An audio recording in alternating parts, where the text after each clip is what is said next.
Girls are far less picky than you'd have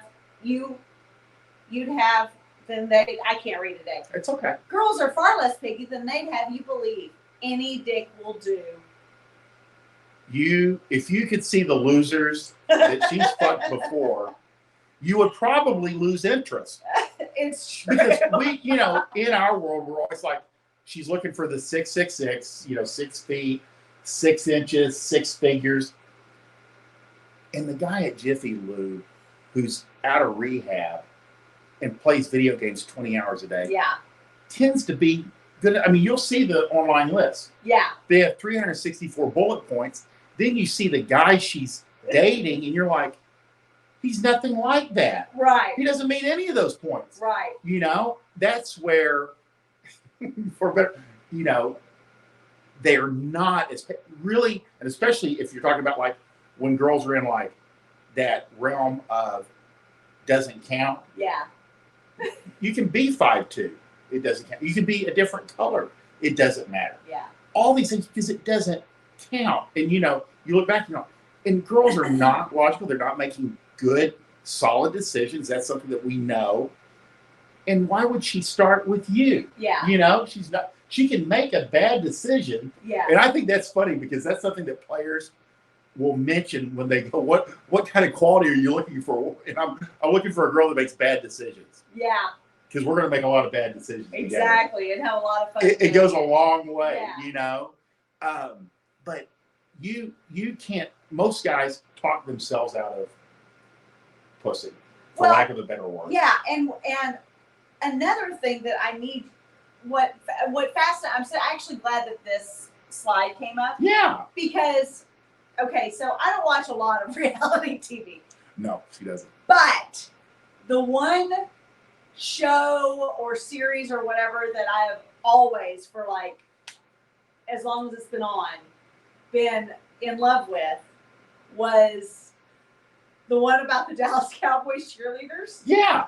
And so it was making the team on like CMT. Is that what it's called? Making the team? Yeah. Yeah. And then Netflix essentially did the exact same format and it just launched, and I just like spent 3 days just watching nothing but that in every waking moment I had. But here's what's interesting. So arguably the cutest girl on the team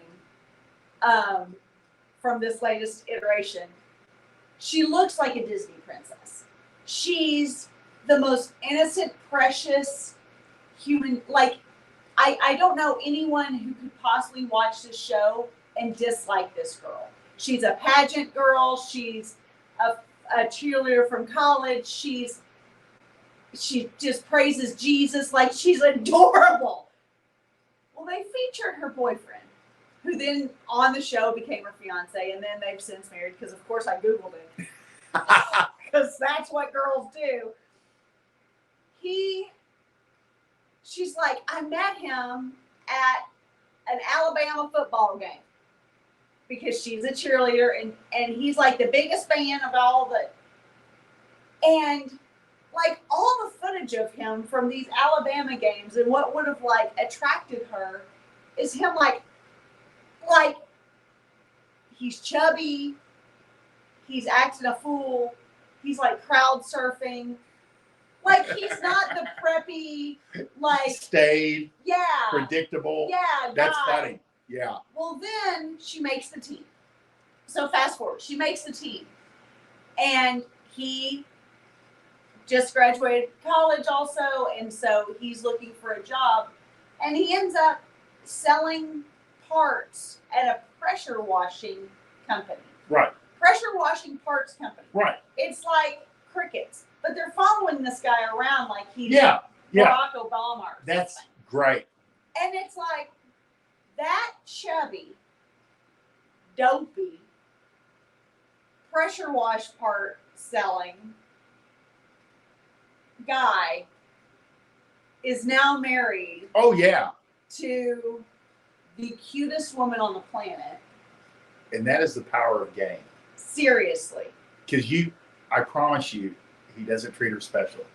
Yeah. He treats her well, but he's probably very dismissive. But I thought that was a good example of I think that would be, and we talk about this even with our personal training clients. We've got these really high-powered, amazing women, and then like at holiday parties or whatever, you meet the spouse, and we'll be like, She's married to him. she's married to that dud, like, and she's just happy as can be. She loves him. She's crazy. Oh about him. yeah, great relationship. And we're like, really? Yeah. You know, I mean, it always shocks you. Women are not. I think that we talk a lot about how women project. I want strong, powerful. That whole list of things that they think are their must-haves, but really they're projecting.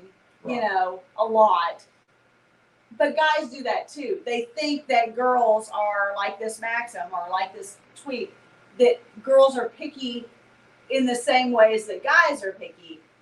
And most of us are dating or married to the pudgy class clown who, makes a minimum effort at work. And 80% of girls will describe their husband as, he wasn't really my type. And then they're married. I think the vast majority, it's, he wasn't really my type, but we just clicked, or he stuck it out, or swept me off my feet. But you see it. Yeah. And it's funny because you do see, like I had a news reporter.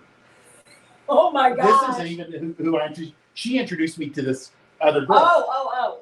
And she was training with me, and she said, "Hey, my husband's coming up." Yeah.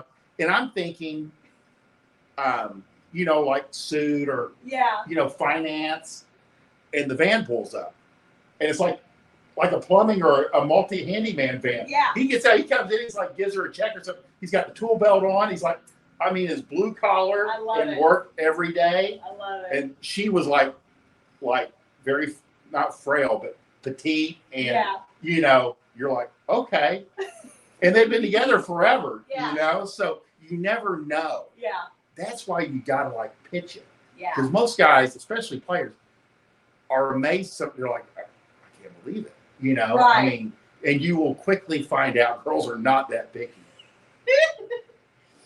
Okay. I'm going to share this, but I don't really understand what it's